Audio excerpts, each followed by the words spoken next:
Hello and welcome to Benue Television News at 7. We'll take a break. When we come back, we'll bring you the headlines. We'll be right back.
Welcome back to Benue Television News at 7. I am Susan Achin. In the headlines, Benue State Security Council urges citizens not to join planned nationwide protest. President Tinubu directs TED Fund to build more hostels. On the international scene, ex-South Africa president suffers explosion from ANC.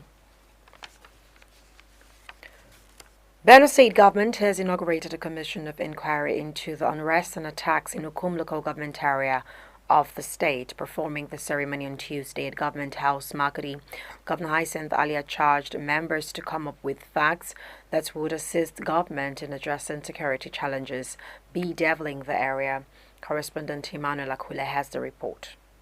The task ahead is enormous. It might be challenging. The goodwill of the Benue people who entrusted us with their mandate are your sure source of strength to overcome the challenges and deliver on the mandate of your assignment. That is the governor's charge to members of this Judicial Commission of Inquiry, made up of Justice Samson Itodo, retired, as chairman, Mrs. Ngufana Henji, secretary, Mr. Inge Kondai Hebi as the lead counsel, Mr. Felix B. and SP Timothy Ayagbam.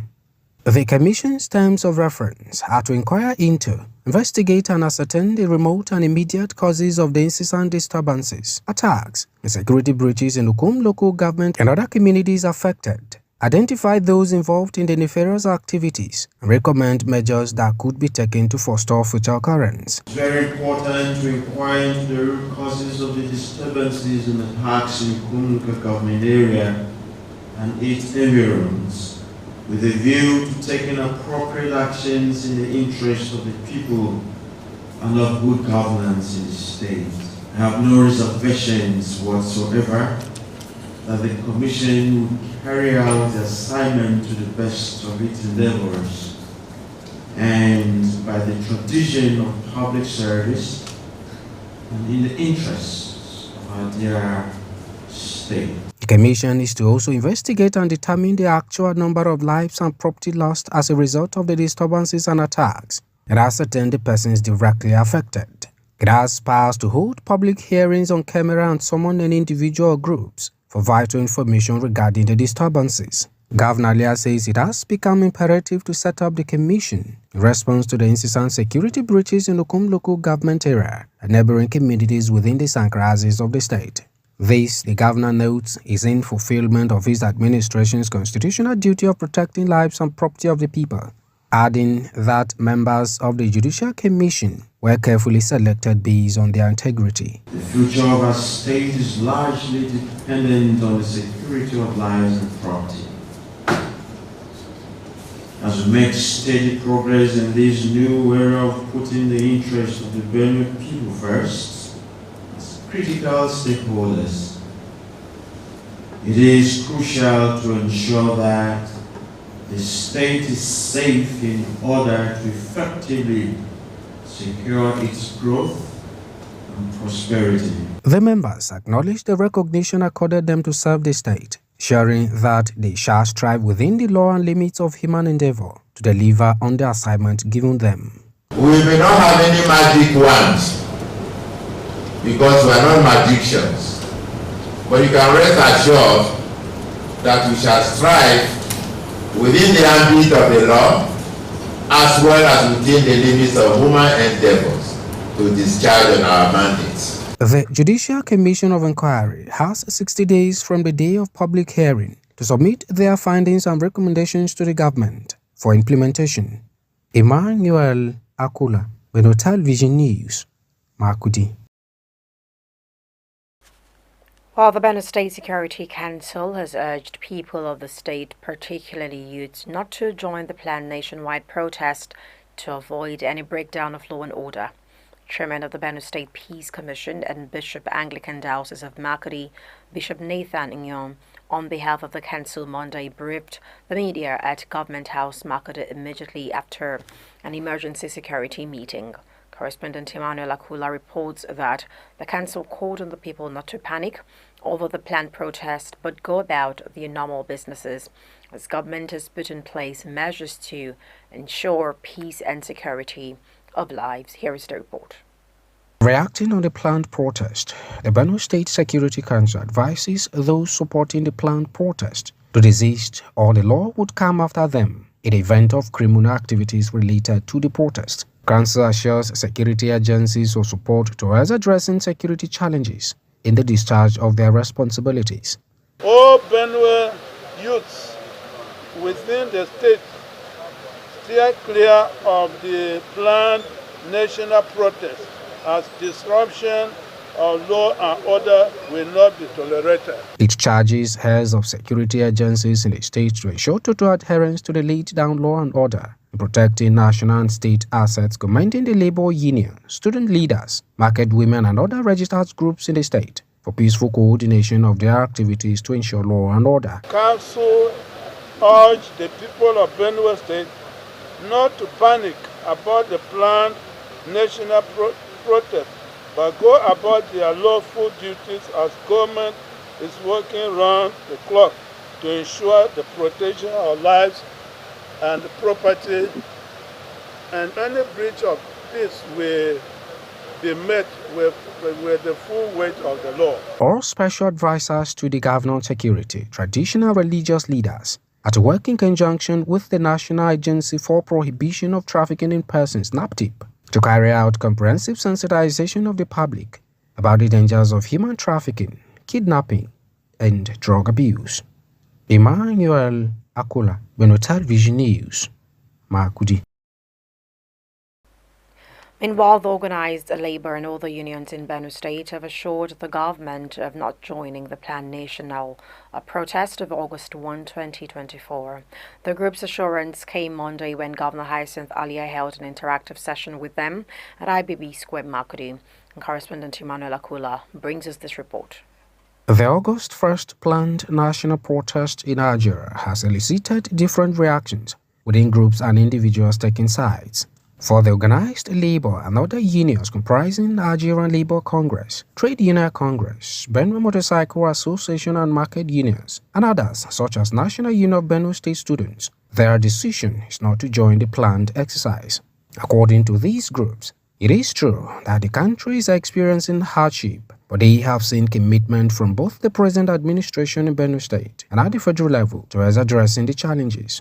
The groups say that rather than embarking on a demonstration likely to be taken over by enemies of the nation to cause destruction, it is only proper to support government to consolidate on meeting the expectations of the people. But the problem is that when you took over the mantle of leadership, you started playing fire on the 25th. They will not let you work on progress. Rather, if you are embarking on something, they will embark on something to commend you as the governor. Governor Hyacinth Alia again emphasizes the need for the people to strengthen their support for his administration and that of President Bola Tinubu's federal government in the drive to reposition Benue State and Nigeria. He cites the already volatile nature of the country at the moment due to insecurity as the more reason why the people must not embark on the planned protest. Now you feel that something is not right by your own prescription or by your organizational tenets and hopes. But the moment it departs from peaceful to anarchy, to destruction, to killings, and to all that, then it's gone way out of the prescriptions of the law. As part of ways to remain close and accessible to the people, the governor proposes town hall meetings to allow them present concerns at intervals. Emmanuel Akula, Benue Television News, Makudi. Benue state legislators have moved a motion of urgent public importance calling on Benue State Urban Development Board to appear before the House for questioning. The House moved the motion Monday on the floor of the House during plenary in Makudi, and Fidelia Zashaundu tells us more. House Majority Leader Tise Sate expresses dissatisfaction with the non-compliance with the directive to the General Manager Benue State Urban Development Board on clearing non-approved attachments to shop buildings on major streets in Boko, Makudi, Otukpo, and other towns in the headquarters of the 23 government areas of the state. Motion calling on the Benue State House of Assembly to invite the General Manager of the Benue State Urban Development Board to appear before this House. That motion is to be read by Right Honorable Sefa Jaku, Constitution State Constituency. Supporting the motion, Elias Audu expresses worry over nonchalant attitude by some heads of ministries and agencies. Honorable Speaker, I want to wholeheartedly second this motion. The majority leader moved a motion here to this effect, and the manager urban development board was also communicated. He deliberately refused to do the needful. And on that motion, almost all the members of this assembly supported.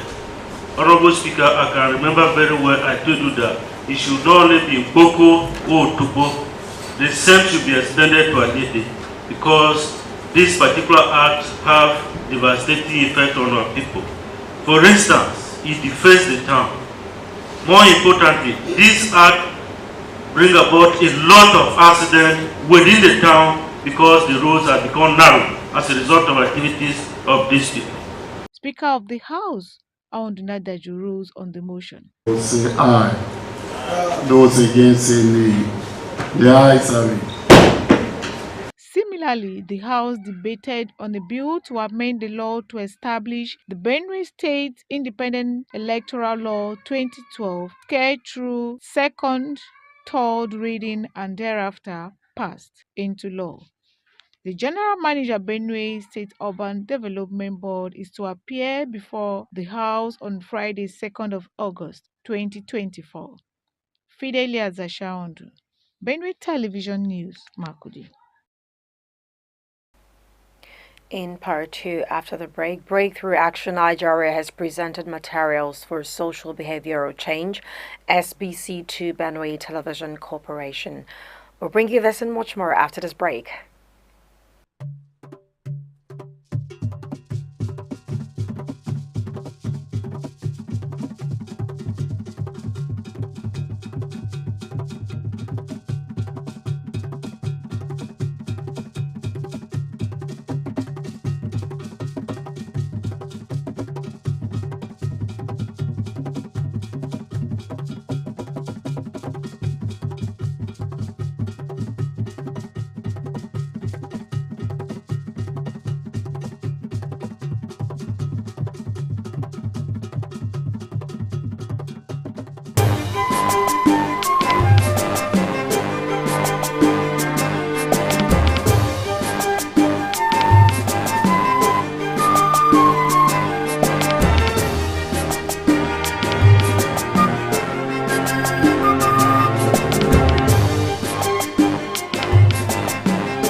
Welcome back. If you are just joining us, this is Benue Television News at 7.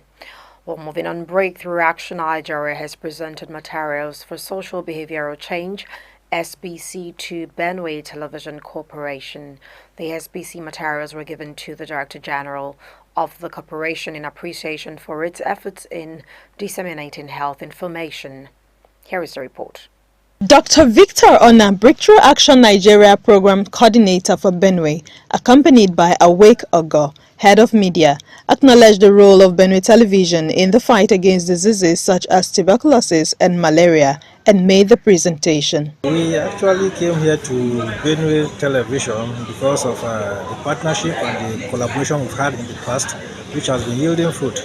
I know as a media, you have been doing a lot in the sensitization of the communities and those that are your viewers on the different disease program areas which Breakthrough Action Nigeria supports.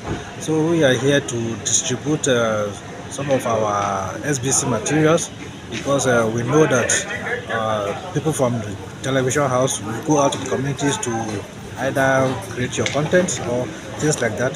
So while going out, you can also have these materials such that to be a way of disseminating information.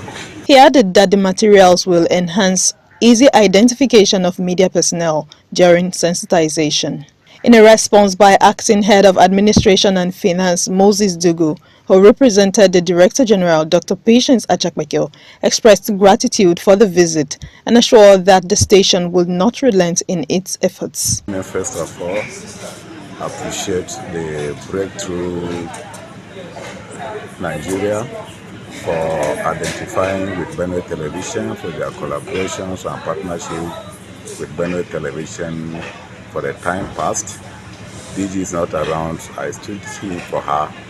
So we appreciate them so much for being a mouthpiece for Benue Television over there. Benue Television has been doing it, but this visit is a boost for television to do more by informing the Benue populace on the need to observe the health guidelines to avoid contacting such ailments that the Breakthrough Nigeria is talking about. The items presented carried the Check and More slogan and the toll-free number 3340 to help curb tuberculosis in the state. Iwange Baja, Benue Television News, Makudi. As the word marks World Hepatitis Day 2024, health experts are advising people to present themselves for screening, testing, and treatment of the disease. The advice was made Tuesday during Benue Television's live program Talk Health, and Iwange Baja brings us this report. Dr. Anefu Gabriel, consultant community health physician, and Emmanuel Ikule, Financial Secretary, Civil Society Network on Hepatitis Nigeria, who both featured on Talk Health, have raised awareness about hepatitis in celebration of World Hepatitis Day, which was marked 28 July 2024. Dr. Anefu said there are 5 variants of hepatitis: A, B, C, D, and E, with B and C as the most dangerous. He also said hepatitis C can be treated and cured, but hepatitis B can only be managed. He, however, added that people living with hepatitis could eat anything except alcohol. Viral hepatitis simply means an inflammation of the liver that is caused by a group of viruses. There are about 5 main groups of viruses that actually cause inflammation of the liver. Hepatitis A virus, hepatitis B, hepatitis C, hepatitis D, and then hepatitis E. But from the public health point of view, the ones that causes much more issues to health is that of hepatitis B and hepatitis C. Speaking on the spread of hepatitis, Ikule said most cases were as a result of mother-to-child transmission. The mother may be able to transmit this to the child, at the same time through blood. And that is why we keep emphasizing that how useful that certain processes have to be taken, especially when persons are donating blood. You have to screen those blood and ensure that they are safe to be given to possible patients. But if all these processes are not being followed, such a person can also be able to contact it. Both Dr. Anefu and Ikule gave tips on how hepatitis can be prevented. Prevention is no knowledge of you in the first place going to check yourself. If you are aware that you are already being infected, there are better ways you can prevent yourself, particularly once you get tested and at that level it's discovered that you have the virus. At that level there's even counseling. Doctors at that point counsel you on the steps you should take. Over 90% of this infection happen during childhood and from mother to child transmission, So if you are pregnant, you need to be tested so that once you are positive, you can receive the necessary treatment so that you don't transmit it from yourself to your child. So there are things that can be done, for the pregnant mother, and then also immediately after delivery, vaccinations can also be given to the child. The theme for this year, titled "It's Time for Action," is reinforced by the alarming statistics that someone dies from a hepatitis-related illness every 30 seconds. Iwange Baja, Benue Television News, Makudi. As part of plans to safeguard lives and property towards the August 1st planned protest nationwide, Benue State Police Command has deployed trained police personnel to the 23 local government areas of the state. The Police Public Relations Officer, Benue State Command SP Sewisi Anene, while briefing journalists in Makudi on the level of preparedness of the command, said all divisional police officers in all the area commands have been given appropriate directives. Men and officers of the Nigeria Police Benue State Command have been fully prepared and equipped to prevent breakdown of law and order ahead of the August 1st planned protest nationwide. Plans are already in top gear at the police headquarters in Makudi. Police Public Relations Officer Benue State Command SP Sewese Anene, speaking on this development, said the command is fully prepared to guard against breakdown of law and order while encouraging members of the public to go about their lawful businesses. She notes that the presence of police officers across Makudi on Monday morning is not to scare citizens but to assure them of police presence and warns of their consequences to hoodlums who intend to cause breach of peace in the name of protest. A team of Operation Zenda Joint Task Force stormed the camp on the 27th of July 2024 and engaged the militia group in a gun duel. During the operation, 6 bandits were neutralized, while others escaped into the nearby bush. Fleeing suspects are still being trailed. Items recovered from the scene include 1 AK-47 rifle and 2 locally fabricated shotguns loaded with ammunition. In another development, 6 suspected criminals have been killed by the officers of the Civilian Joint Task Force Operation Zenda in the recent clampdown operation in Sankara Aziz of Benue State. The Police Public Relations Officer SP Sewese Anene, who also briefed journalists, said the clampdown followed intelligence report on operations of criminal elements in Umbavu Ward, Ugba, Logo local government area of Sankara. The Commissioner of Police, Benue State Police Command, CP Hassan Steve Yabanet, held a conference with all divisional police officers in Benue State in preparation for the protest that is expected. And that is why you have seen a deployment of officers that have been trained and cautioned on how to go about managing protests professionally.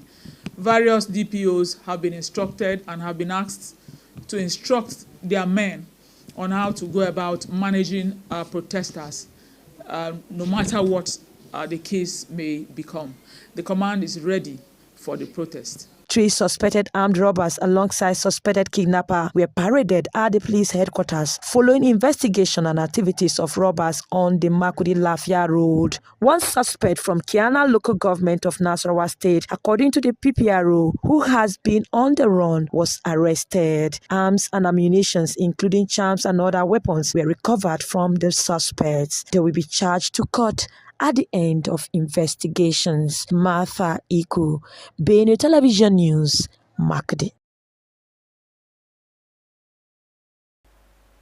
In part 3, after the break, President Bola Tinubu has directed the Tertiary Education Trust Fund to increase the number of modern hostels in tertiary institutions from 36 to 72 by the year 2025.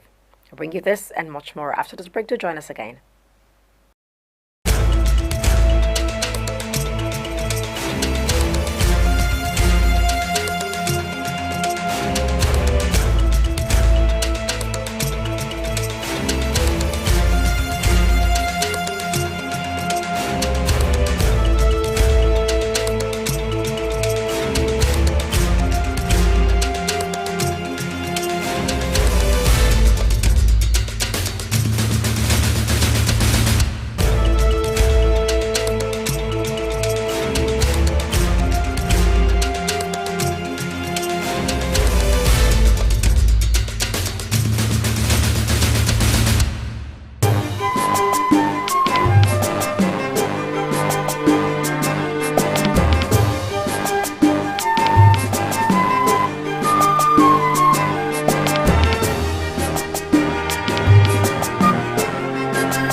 Welcome back. We're glad you joined us on Benue Television News at 7. Well, moving on, President Bola Tinubu has directed the Tertiary Education Trust Fund to increase the number of modern hostels in tertiary institutions from 36 to 72 by the year 2025.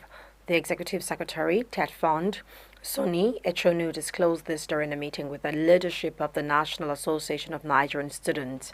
According to a statement released by the fund on Tuesday, the president's directive to the fund followed his plans to ensure industrial harmony in tertiary institutions.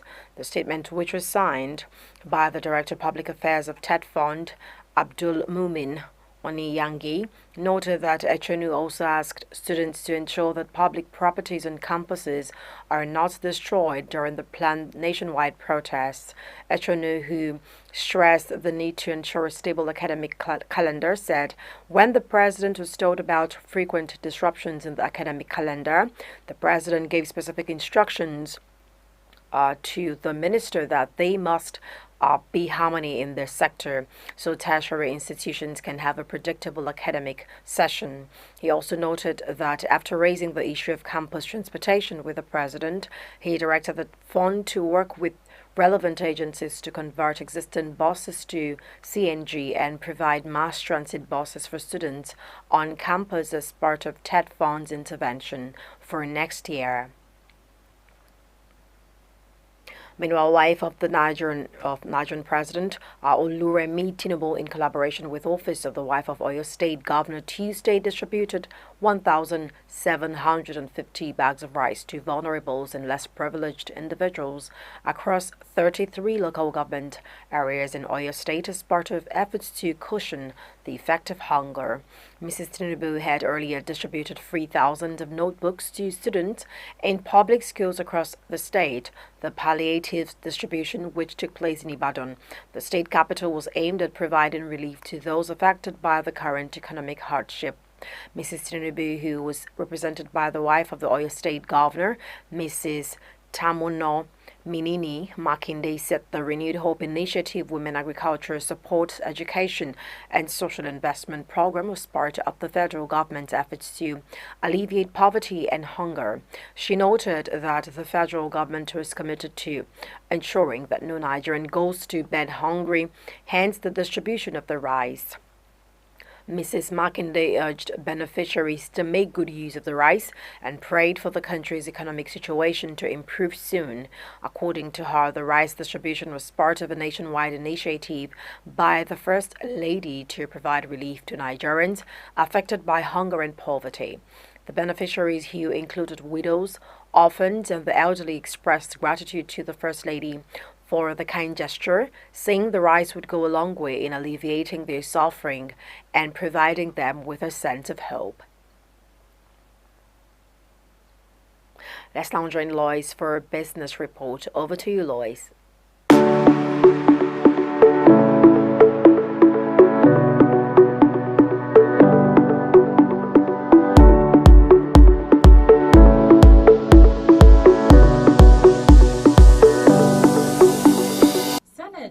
strategies on unclaimed evidence. Cocoa processors challenge NAFDAC on proposed export regulations bill. Hello and welcome to Business Today. I am Lois Iotiong. The Senate Committee on Capital Market Security and Exchange Commission (SEC) and stakeholders in the capital market Monday said they would collaborate to evolve strategies to reclaim unclaimed dividends in the country. The agreement was reached at a one-day public hearing organized by the Senate panel to find a lasting solution to the issue. Apart from suggesting a further amendment to the Finance Act, stakeholders at the session emphasized the need for proper sensitization about the activities of SEC. They urged SEC to use modern technology to identify owners of the unclaimed evidence and come up with a comprehensive data. All the participants also agreed that the Director General of the SEC, Dr. Emomotimi Agama, should forward to the Senate Committee necessary strategies on how to reclaim unclaimed evidence in the Debt Management Office within the next 6 months. The DMO, according to the stakeholders, had no business keeping the 10% of the fund as currently provided for in the Finance Act. Declaring the events open, Senate President Godswill Akpabio said the session was organized to identify the root causes of unclaimed evidence funds and to chart a path forward that would empower investors, protect their interests, and unleash the full potential of the capital market. The chairman of the Senate Committee, Senator Osita Izunaso, said necessary legislation was needed to instill confidence in the capital market. He therefore urged the SEC DG to redouble his efforts to identify owners of unclaimed evidence through massive enlightenment activities. Stakeholders in the cocoa industry have faulted the content of a bill on export regulations before the National Assembly, noting that it would negatively impact the business of cocoa beans exports. According to the stakeholders under the body Cocoa Processors Association of Nigeria (COPAN), the bill promoted by National Assembly by the National Agency for Food and Drug Administration and Control (NAFDAC). COPAN said the bill will undermine the progress made by Nigeria to earn more from the export of cocoa beans and contribute to the nation's GDP as obtainable in Cote d'Ivoire and Ghana. COPAN is the umbrella body of manufacturers engaged in processing raw cocoa beans into cocoa cake, cocoa powder, cocoa liquor, and cocoa butter for both local and international markets in Nigeria. Chairman of COPAN, Felix Oladunjoye, explained that the proposed export regulations 2024 will destroy their businesses because the agency lacks both infrastructure and human capabilities to regulate numerous export transactions in the Nigerian sea and airports. He said Section 3, 4, and 17 of the proposed NAFDAC export regulations 2024 has not been business-friendly. Oladunjoye explained that these sections deal with regulated exports which are within the purview of the Nigerian Export Promotion Council (NEPC), which regulates all exports as a federal government agency. He added that NAFDAC taking up this responsibility is a duplication of duty which is already in existence, and double payment for the same service being rendered by NEPC. Oladunjoye lamented that Nigeria has been regulated for 6th position in cocoa production in the world and 3rd in Africa behind Cote d'Ivoire and Ghana. That's it on Business Today. Many thanks for watching. I am Lois Iotiong. Do stay tuned for the rest of the bulletin.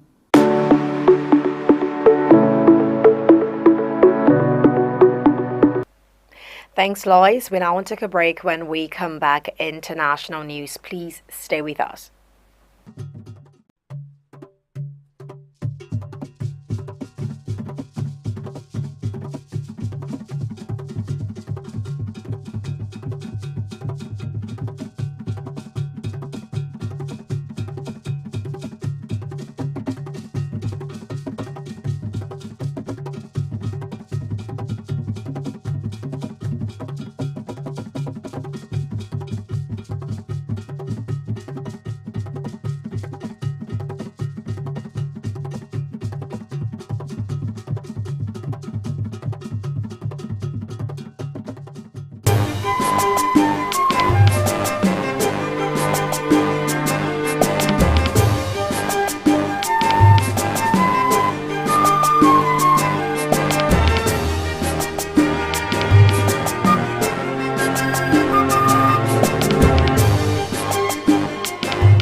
Welcome back. We're still live on Benue Television News at 7.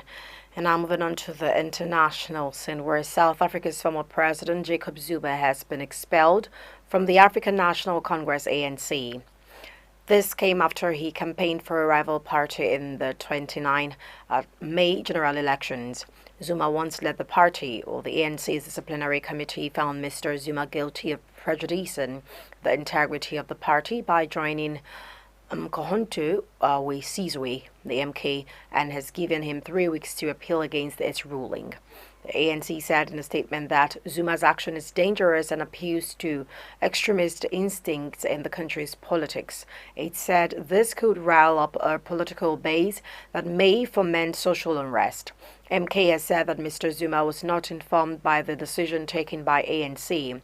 Mr. Zuma, 82, was an ANC veteran but fell out with the party after he was forced to quit as president in 2018 over corruption scandals. He has always denied any wrongdoing.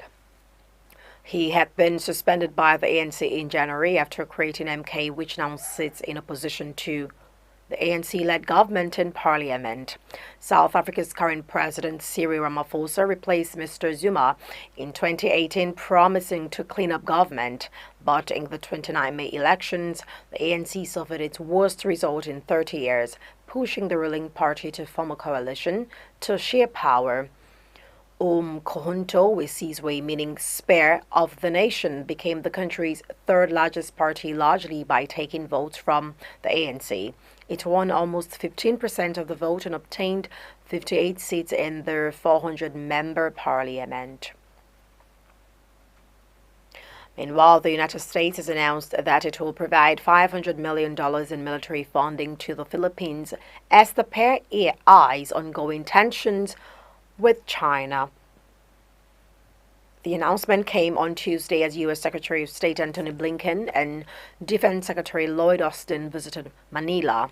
The two officials launched an Asia-Pacific tour over the weekend aimed at boosting Washington's influence in the region in a bid to challenge the strategic challenge Beijing poses. Blinken described the aid as a once-in-a-generation investment to help modernize the Philippine Armed Forces and Coast Guard. Austin said the funds demonstrate the commitment of the U.S. to take bold steps to strengthen the alliance. They said the Philippines to build an extraordinary foundation working to advance shared vision of a free and open Indo-Pacific. Teodoro called the aid a tremendous boost to Manila's defense capabilities. Manalo said the Philippines welcomes the ironclad commitment shown by the U.S. to the pair's alliance. Let's now join Loretta Oko, who is in standby for a weather report. Loretta.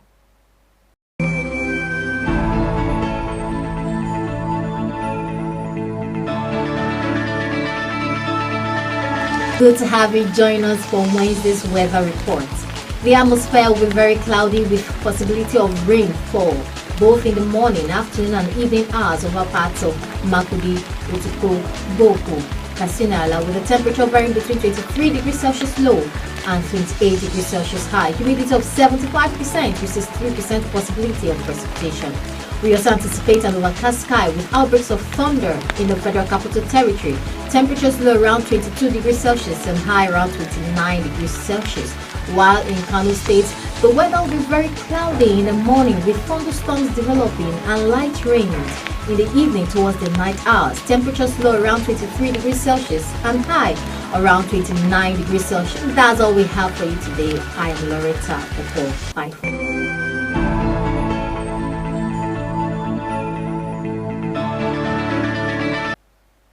Thanks, Loretta. Well, that brings us to the end of the news. But before we go, let's take another look at the top stories. In the headlines, we saw the Benue State Security Council urged citizens not to join planned nationwide protest. We also saw that President Tinubu directed TED Fund to build more hostels in tertiary institutions. And on the international scene, ex-South Africa president expelled from ANC. Well, that was Benue Television News at 7. Thanks for watching. I am Susan Achin. Good evening.